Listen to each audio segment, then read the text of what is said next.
It's the Squad Show where we take over the feed of your favorite Locked On show. Today we're talking about this Kawhi Leonard story because I don't know what Steve Ballmer did. I don't know if it's all connected, but if it is, big trouble for the Clippers and the NBA in general. Not everybody's buying it though. We'll talk about why today. Welcome into the Locked On NBA Squad Show. My name is Nick Angstead. This is where we take over the feed of your favorite Locked On show. It's an open invite for any host to join and talk about anything they want in the NBA. Literally anything they want. I got Rylan Stiles from Locked On Thunder, Philip Rossman-Reich, Locked On Magic, Ryan Blackburn, Locked On Nuggets, myself from Locked On Mavs. We're going to talk about probably a whole bunch of things today. But gentlemen, let's start with this today. The Kawhi Leonard story is one of the most interesting, could be massive blow up in your face story that I've seen in a long time. Let's start with this first, because I asked this on Locked On NBA Daily today of Wes and Hayes, but I'll ask you guys too. Who do you believe? Do you believe the Clippers, that this was nothing, and the Clippers don't have anything to do with this aspiration company that is giving money to Kawhi Leonard and was maybe funneled by Steve Ballmer? Or do you believe that Pablo Torre is right and that Kawhi was getting payments under the table? That's basically the question we're answering right now. Hey, Pablo Torre is right more often than he's wrong at this point. He is a legitimate reporter, and he has been doing a lot of great digging over the course of these last few years. And especially over Pablo Torre finds out, that dude has been on one. And it's just really impressive to see something like this pop up and out of the woodwork and know that, stuff like this, especially when you have to consider, so many of these contracts help you raise some eyebrows. Why was he so vociferous about going to the Clippers and really locked in there? What are some motivations that some of these guys have? There's motivation written on the wall right there. 4 years, $28 million off the books. Because the time when he made the decision, wasn't he deciding between the Lakers and the Clippers? It was this big thing. He's supposed to be part of a big three with LeBron and AD. And then all of a sudden we were like, wait, it's the Clippers and he's going to go with Paul George. And you're like, man, what changed his mind on this? Rylan, is this what changed his mind? I mean, they've always said Paul George changed his mind. I don't know if now it's Paul George or the trees, but you can also have a lot of trees in LA, not just in the ground. I think that when you look at this situation, though, I'm not discounting Pablo's reporting. I think that Pablo found out the right information. I don't know how much legal action the NBA is going to be able to take on circumventing the cap, just because it feels like, let he who lives in a glass house throw the first stone or whatever. These things probably do happen across the league that we just don't know about. And it's why you've seen Mark Cuban already jump out in front of the moving train to defend the Clippers. And Kawhi of all people has someone who we outwardly know he trusts with his family and with his representation. If you were really trying to circumvent the cap as an excellent businessman that Steve Ballmer is, why wouldn't you just give the money to his uncle? And his uncle's a part of this Activision tree planting ordeal, and it's never going to get tied back to Kawhi. But then furthermore, if this was your whole shtick, why did you let this company go bankrupt? And then now you have to release all of the different names that are on those documents. You would likely shuffle money to him under the table in a more safe way where you don't have to worry about this stuff ever coming out because the company goes bankrupt and messes over the Clippers included. So it's just very weird. Again, I think the reporting is accurate. I don't know that the objective, though, of this whole tree situation was to circumvent the salary cap. Yeah, I think Rylan's point is really true here, is that this happens a lot more around the league than people probably realize. There are stories, I think, back in the 80s and even early 90s where the Lakers were trying to give Magic Johnson some equity in the Lakers and make him a part owner while he was a player, or make a promise to make him a part owner before he retired. And the NBA put the kibosh on that. I remember growing up, the Magic give out a prize to their community enrichment award. They give out $25,000 to whoever wins that award. The NBA tried to ding them for doing that, saying that was a circumvention of the cap, that they were giving extra money to players. So I feel like this happens a lot more around the league than we think. What I think stood out about this is the amount is just so excessive. It feels like it's a second salary. And that's where I think something doesn't smell right. I don't know if there's a bad party here. There's been stories about Kawhi's family trying to push him to different places, pushed him out of San Antonio, probably pushed him back to LA. you know, I'm not going to sit here and say Kawhi doesn't drive the ship, but there's been thoughts in the past that Kawhi isn't always kind of making the lead decisions on his career at times. He just wants to go out and hoop maybe.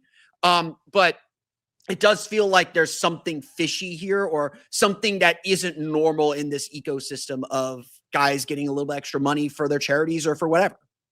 I'm assuming if you at home are listening to this show, an NBA squad show in the middle of this deep offseason, you know this story. But just to be fair to everybody, Pablo Torre uncovered this story. He says Kawhi Leonard signed a $28 million endorsement deal for a no-show job with a fraudulent tree planting company called Aspiration, which we'll reference several times, probably in jest, funded by $50 million from the Clippers owner Steve Ballmer, according to documents obtained by Pablo. And an inside source says it was to circumvent the salary cap. Then the Clippers made their statement, and the Clippers said that they have nothing to do with this. Neither Mr. Ballmer nor the Clippers circumvented the salary cap or engaged in any misconduct related to Aspiration. Any contrary assertion is provably false. So they say not next to. They didn't have anything to do with Aspiration. So they could have done it in different ways. Is what this statement is leaving the door open for right now. It's just kind of funny though that like. All right, so 4 years, 28 million. Like, okay, so why did Aspiration give him that money? Like, what is this actually then, if not that? I think is a fair question, because he didn't and this is what Pablo was talking about in his episode. He did not do any promotional work for Aspiration or the tree planting that they're doing and trying to turn something in that was supposed to be good. They went bankrupt. And I don't know the full story behind that. And I know that there's a lot of other people that are still trying to catch up on this too. But the full story is he was a consultant. He was like an Apple Tree consultant, because isn't he a big Apple guy? Wasn't that? Yeah, great. Yeah, that's a deep cut. You remember the Kawhi Apple story? Apple time, and not the technology. Apple time. Poor man gets paid. But I just think that there is ways for the Clippers to cover themselves. So like you can push this off as like, well, yeah, he didn't do any promotion, but they never asked him to. I mean, they should have activated his services with putting stuff out. It's no different than perhaps a guy getting signed to a low scale shoe deal, and he's not in the commercials. He's not having his own signature shoe, but he is a shoe athlete for that company. And he's not getting $28 million, Rylan. That is true. I mean, listen, this is not clearly 100% above board. I just think that there's so many different avenues for the Clippers to face the bare minimum punishment, which seems to be maybe forfeiting a pick, which the Clippers, they just love giving them away. So what's the difference there? Do you think the Thunder get the pick if they have to give it away? I mean, I think that they should. I think that they should. Generally, all the pipeline's already open. They must just keep going. I think the punishment for Ballmer should be that, because remember he bragged about how many urinals were in that building. They should have to go down to league average. They should have to shut off all the extra ones. League average urinals in the Intuit Dome. That is the start of the punishment. Welcome in, Danny Cunningham, Locked On Cavs. Incredible. Thank you for having me. They could start on the All-Star game, by the way, that they're hosting in 2026. That ultimately makes the fans pay. This isn't. Well, yeah, I mean, anytime your team gets punished, fans pay. I think they should make them move to Vegas. Like the Clippers move to Vegas, and then the new LA team is the expansion team. They get to take over the Intuit Dome. That should be the punishment. That's a punishment for Vegas too, though. Like Vegas inherits a couple of teams that nobody cares about, like the A's and the Clippers get to go over there, and that's where they send the teams. It doesn't matter who's there, right? Like the fan base is not big enough. Boo. That's fair. I mean, I do think though that the Clippers have done a lot of PR saying that the Paul George trade was for Kawhi. Therefore, the Thunder are adjacently involved in getting Kawhi, along with this scandal. Therefore, their forfeited pick should go to Oklahoma City. How much did the Thunder give to Aspiration there, Rylan? Oh, we don't play in Oklahoma. We already have. You also were real quick early to be like, other teams may have done this. Like, I don't know what inside info. You've been around the Thunder a lot recently. Like, do you have any inside info on? Is there an Aspiration in OKC? To my knowledge, we don't have any aspirations in OKC, so that's going to be a left coast thing that you guys have to worry about out there. Which team or player do you think is the most likely to also have done this? Because he was talking about Jalen Brunson as well. I asked this in Locked On NBA Daily. I said, which NBA situation is raising your antenna the most right now? Where you're like, oh wait, this is possible that a player made this decision not based solely off of like, oh, I want to do good for this franchise. But Brunson was the other one that Pablo Torre actually even brought up, like you said. Yeah, Dirk and Brunson. Those are my two that I look at. Heavy. Because Brunson. How dare you I'm a Mavs guy, but I mean, how dare you bring up Dirk in this moment? Mark Cuban throwing He has himself done in the nothing fire. wrong ever. His aspirations were pure. True. Mark Cuban was throwing himself he was ready to in go. front of Steve Ballmer as fast as possible. Today. Here's the statement from Why Mark could Cuban, that by the be? way. I'm on Team Ballmer. As much as I wish they circumvented the salary cap, first, Steve isn't that dumb. If they did try to feed Kawhi Leonard money, knowing what was at stake for him personally and his team, do you think they would have let the company go bankrupt, knowing all creditors would be visible to the world? That's what Ryland just said. They got scammed by aspiration. Don't we all get scammed by our own aspirations? Along with many others, crimes for which they pleaded guilty last week. Scammers do scammy things. They did $300 million sponsorship deal with the Clippers in 2021. That's a huge deal. The better the team does, the more value the sponsorship has. It actually makes perfect sense if they stole money from investors and want the Clippers to succeed. Why not give the stolen money to keep their best player? It's sad that Pablo Torre didn't go find out, blah, blah, blah. The idea is that the default is Ballmer is a bad guy. It's going to backfire on him. Now, I was at Summer League, and a couple of us were. We saw Mark Cuban and Steve Ballmer pretty buddy-buddy during one of those Mavs games. And so, I don't know, maybe He was teaching him how to do it. He was teaching him how to do secrets, it. What I right? have is how does let's take Mark Cuban at his word. How does that make the Clippers or Steve Ballmer look any better? How does that make Steve Ballmer look like he's a smart guy? You're not disproving that that he made a bad business decision or made a bad decision here, or he's doing something untoward. It reeks of I'm a level above everybody, and it's hubris. It's you're flying too close to the sun. The sun's gonna melt those wax wings. You're gonna fall into the ocean, and this is the comeuppance for all. Today's episode of Locked On NBA Squad Show is brought to you by FanDuel. The NFL season is here. FanDuel is making sure you're ready for kickoff with a can't-miss offer. Right now, new customers can get $5, and if your first bet wins, you can get $300 in bonus bet if that bet wins. So go check it out and see how you can use that across all kinds of different platforms. They are talking about the NFL, but they also have the NBA as well. The Clippers in the conference, let's see, they're plus 1,300 right now. Timberwolves plus 1,200, Lakers plus 850, Rockets plus 600, Nuggets plus 550. Thunder, the favorites for sure, plus 135. Clippers, I don't know if this is going to change anything, this whole Kawhi Leonard story, but that's definitely one to watch to see if it goes down or anything, if Vegas actually thinks that this story is all going to affect the Clippers in any way. But if you're ready to play, download the FanDuel app today by visiting FanDuel.com and get started. That's FanDuel.com to place your first $5 bet at FanDuel. Go check out all the NFL stuff as well. Great stuff for every weekend when you're getting into college football as well. So check that out at FanDuel.com. Please gamble responsibly. I think it reeks of like Ballmer got like the Ballmer and Paul George and Kawhi. They're the victims too here. It's not like he's trying to take it off of Ballmer being this bad guy, because it is true. Like, why would they let this happen if this was something that they could have controlled and funneled money to Kawhi in a cleaner way, so to say? I think that's what Mark is going for. But I do think that to answer the next question, it is Brunson in the current NBA because like that whole free agency just felt like a recruitment visit more so than a free agency. I mean, they hired his family. They just rolled out the red carpet in that way. Like, That's right. Keep going. It's not even the free agency. It's the extension he signed. Like the contract that he signed at the time with New York was not like, no one batted an eye and said, oh man, Jalen Brunson really took a discount to go to the Knicks. No one said that then. It's the extension he just signed. It's, oh my goodness. Because if you look at all of these top 100 lists of players, Jalen Brunson is in all of them, in the top 10. Like, that's how he's revered. Yeah, that's how he's revered. I didn't know if that was out when this is being released, so I did not say that. But yes, he's in the top 10. I leaked it. Yes, we got a rat in the locked on top 100 now. Nick Ingstead. It's me. Yeah, and it was the first time. But if you go look at that list of top 10 players, how many of those guys are not on max contracts? It's Jalen Brunson and maybe Wemby. But I mean, he can't be. Yeah, he can't. Like, he can't be. He's on his the second he's allowed to be on a max, he will be. Dude might get paid $2 billion when it's all said and done. So, like, there's plenty there. But no, I firmly agree. And this is one of those things where, yeah, it could be Brunson. It could be like other things. Like any time that a player sign, because I think the wording for the Brunson extension that Woj used at the time was unprecedented amount of savings for a team. Unprecedented amounts. Like, okay, so where are you going to make that up? And the question is, maybe he's just happy. Maybe he doesn't want it. But I got to tell you guys, I think I would choose to take $100 million extra if I had the opportunity to do so. It's what's funny about this whole Kawhi story. $100 extra if I could.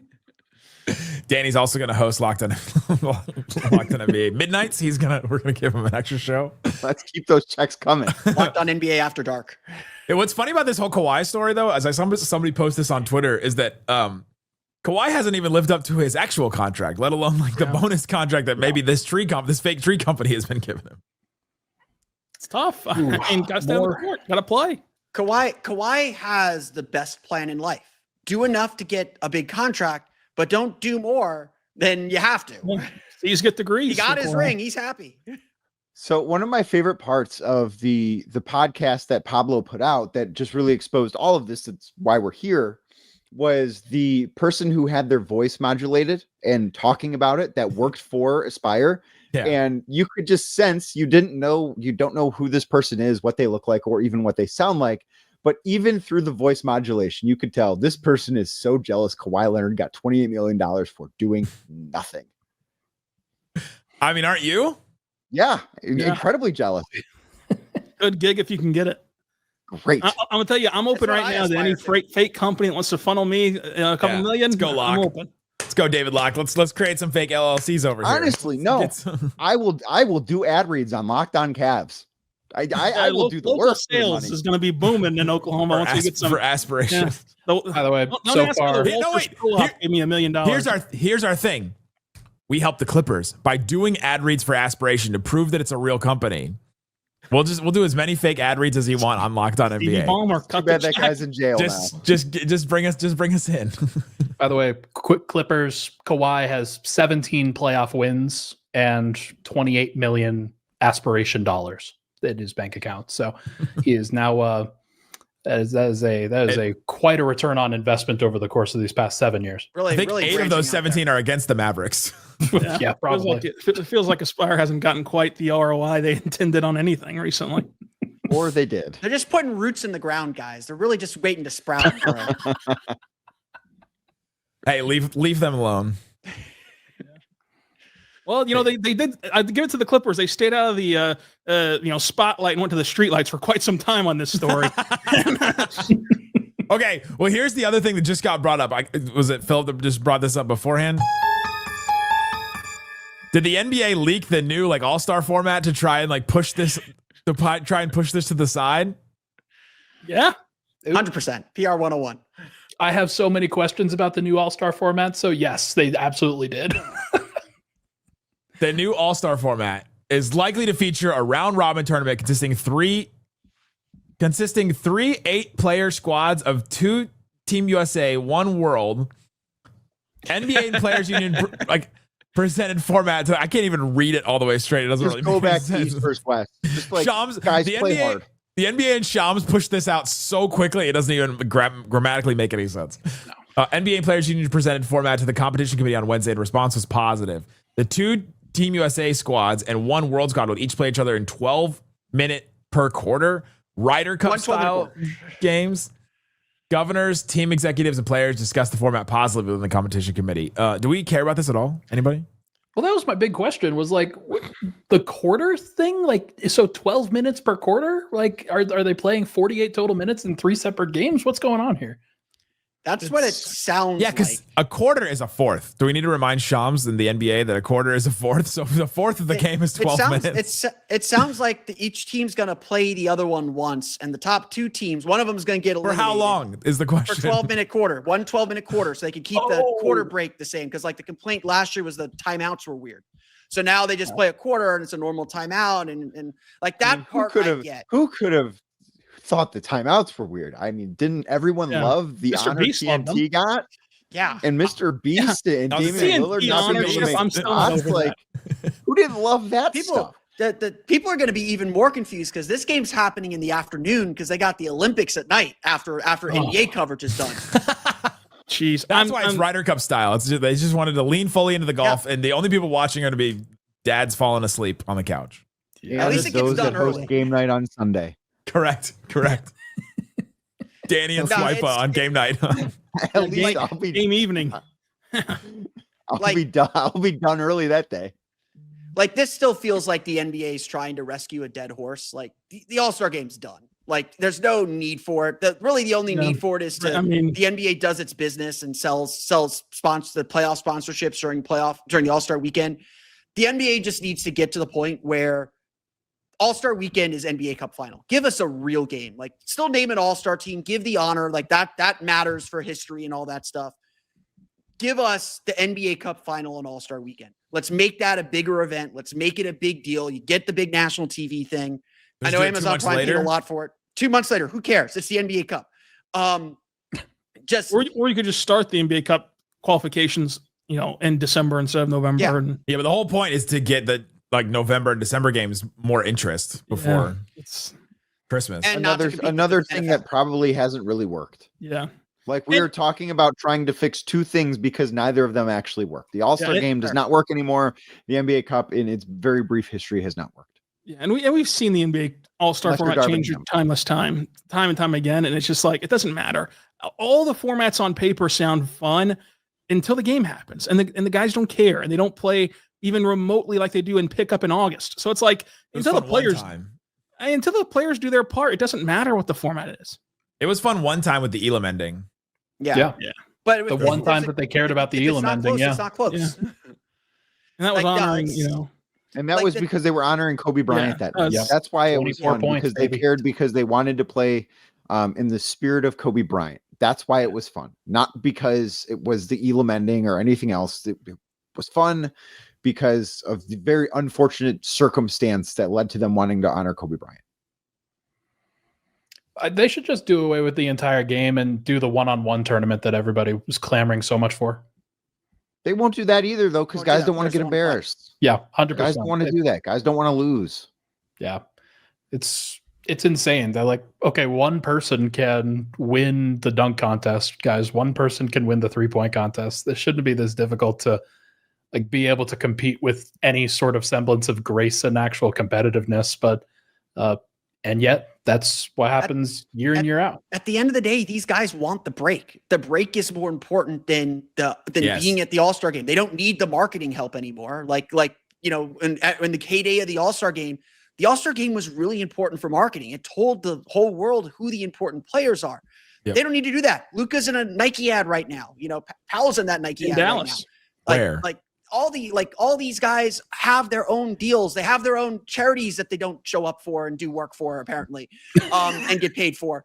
They don't need this game anymore. And the novelty of seeing LeBron play Kevin Durant or LeBron play whoever on the East, because there's nobody in the East anymore. The novelty of that is worn off because we all have League Pass, and now there's a national TV game every single day of the week.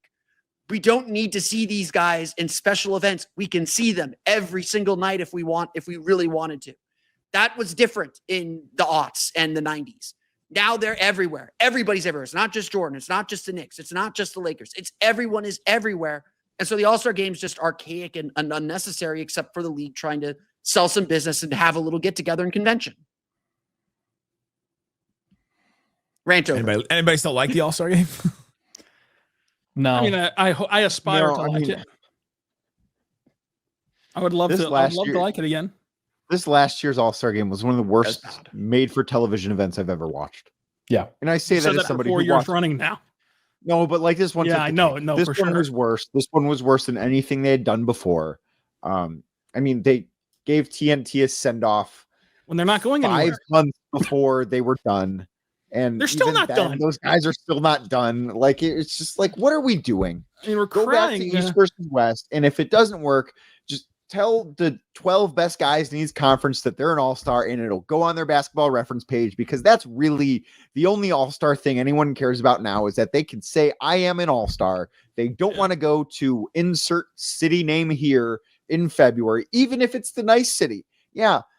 Who wouldn't love to go to Los Angeles in February? You know where those guys would rather be? Cabo in February for 3 days. That's what they would rather do than go to Los Angeles or Miami or Atlanta or whatever city that the game is in. The All-Star game is really for kids. Indiana. So it's not for us, us grown adults anymore.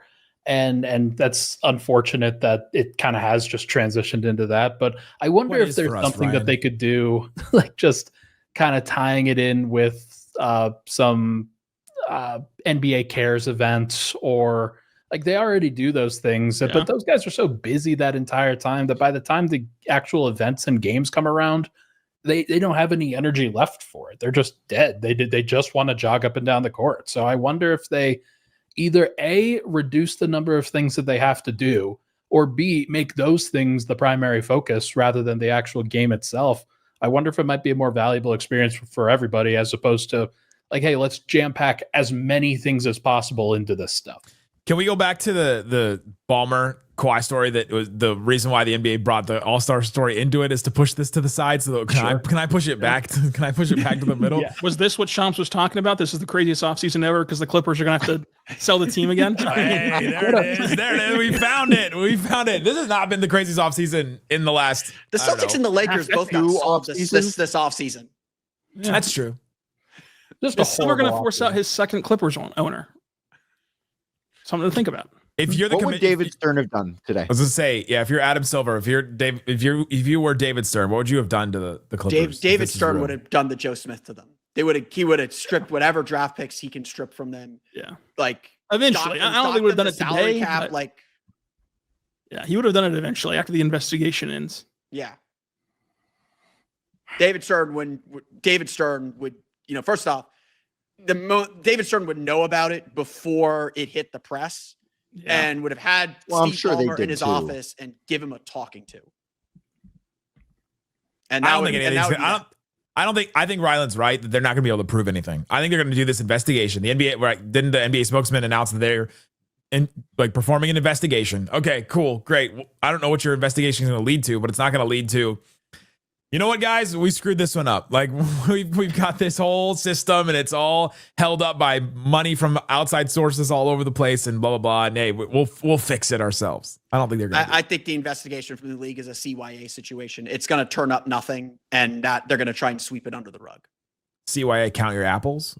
Yes, count your apples. Apple Exactly. time. Apple time. Do what it do. If you're another team, like if you're the Cavs, the Thunder, the Magic, the Nuggets, the Mavs, do you care about this story? Only if you are also partaking in this kind of stuff. Yeah.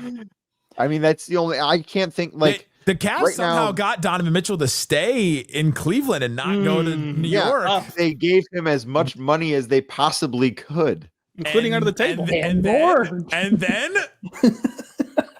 yeah, I'm sure the Skims campaign that he's doing is much more fruitful for him in Cleveland than it would have been anywhere else. I got some Skims. It's the best underwear I've ever worn. I've had the conversation with him about how great it is. Maybe the locker room talk there with Danny Gunningham. Well, there's part of me that wonders if Jokic just owns half of Sombor, Serbia right now. Like, he just owns the city. And that's just because his brothers have slowly but surely been taking it over with secretly pitchforks. There's a world where that is actually true, but I mean, we have to believe that this stuff happens around us. This is like, the fact that this is coming to light shouldn't really surprise anybody. It's just that it came to light at this particular point. It's that nobody else reported it. It's that Pablo was the one to get it.